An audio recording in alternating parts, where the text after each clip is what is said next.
Hello everyone, my name is Emmanuel Alexei Ortiz Aldana and I'm going to give you a course for the introduction to statistical methods. This will be a playlist in YouTube of about 15 videos long and we're going to explain the basic concepts so you can start with this subject. So in this first video we're going to look for the basic definitions that we will need for the further videos. So why are we going to study these statistical methods? Why is it useful? Well, the discipline of statistics provides methods for organizing and summarizing data and for drawing conclusions based on the information that we provide. So this is important because usually when, for example, in a scientific paper, someone starts to measure something, that measure won't be exact. Like every time you measure something, there will be an error in that measurement. So we need a way to know if that error that is going to be introduced is due to the thing that we're trying to prove, or due to an error in the measurement by the human or the equipment or anything or that kind of things. We need like a precise form of measuring how reliable is the data that we are going to get. So let's start with the basic concepts. So basic concepts. So the first one and more important one is the population. Population.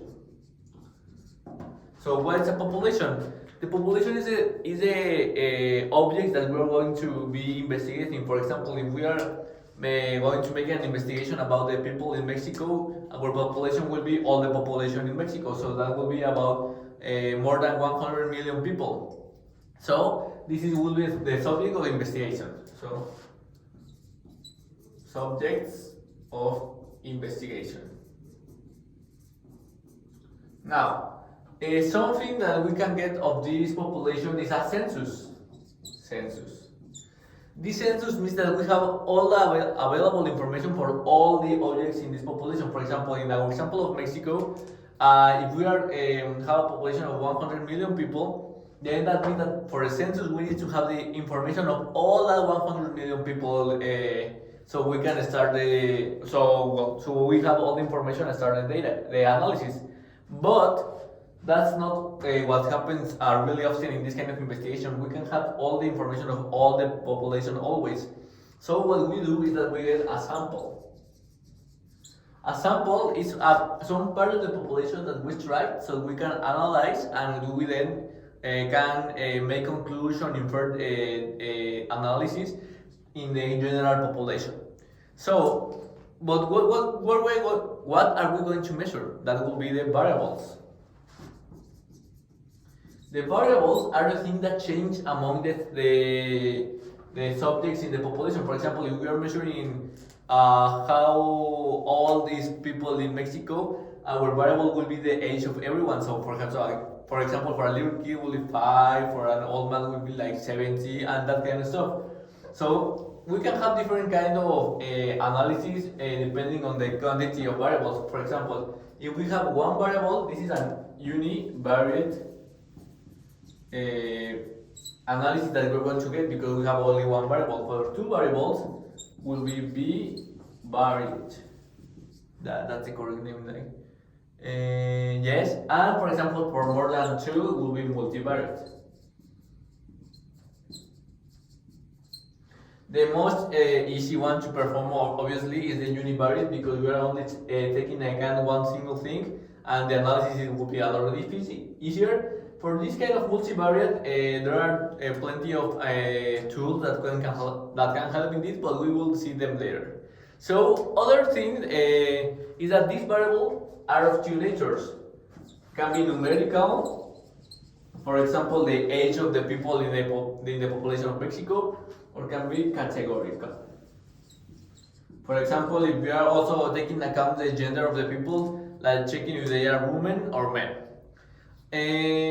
Okay, so we have here the basic thing that we need to know for the data that we're analyzing. Now, in statistical methods, there are two kinds of statistical methods. We have a method for, let me erase this thing first.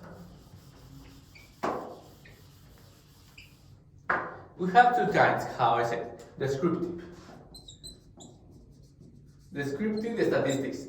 This is the most easiest one, and this is basically we have already data and we want to summarize it. So is summarize it. We also want to see like a visual representation.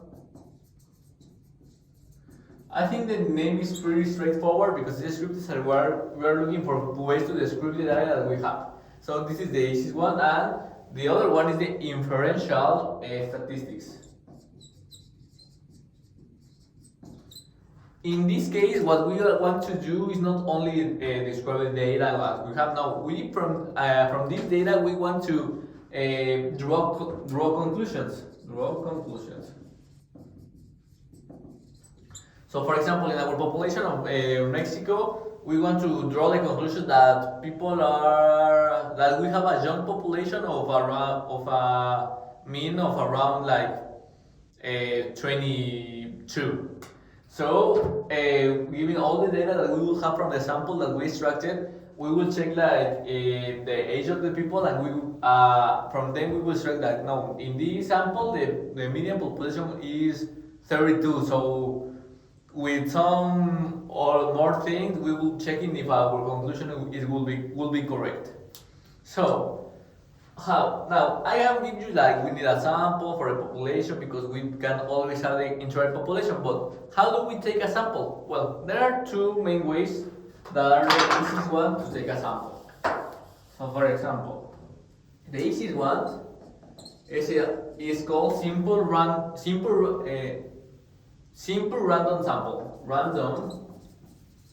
sample. This is a completely how the name is random. So every subject in the population will have the same probability of being selected. So for example, for our population in Mexico, everyone like if we have a population of more than 100 million people, then the probability of anyone being selected is 1/100 million. For example, for these people to be selected will be a probability of this. And everyone in the population have the same probability of being selected inside of our population. Now the other one is called a stratified sampling.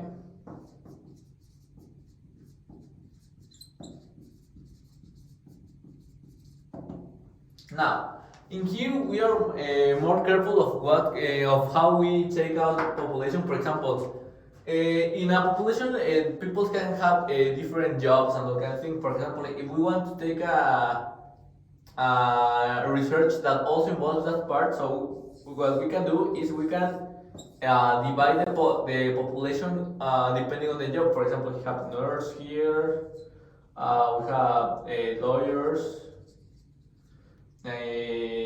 And different kind of things. So here we separate already the population in their jobs, and what we are going to do is we are going to select people from randomly, of course, inside this part. So, for example, I can extract five nurses, 5 lawyers, 5 whatever, and 5 whatever, and that. So we have a more stratified population that is not completely random, but depending on the job. So we can have like a more representative sample depending on their jobs. And this is useful for different kind of research, like for example, like this that we already have. Okay, so this is the first video of the basic concept. I hope you have enjoyed it. And the next one, it will be about some of the most popular and used pictorial and tabular methods for statistical methods. So thank you very much and see you soon.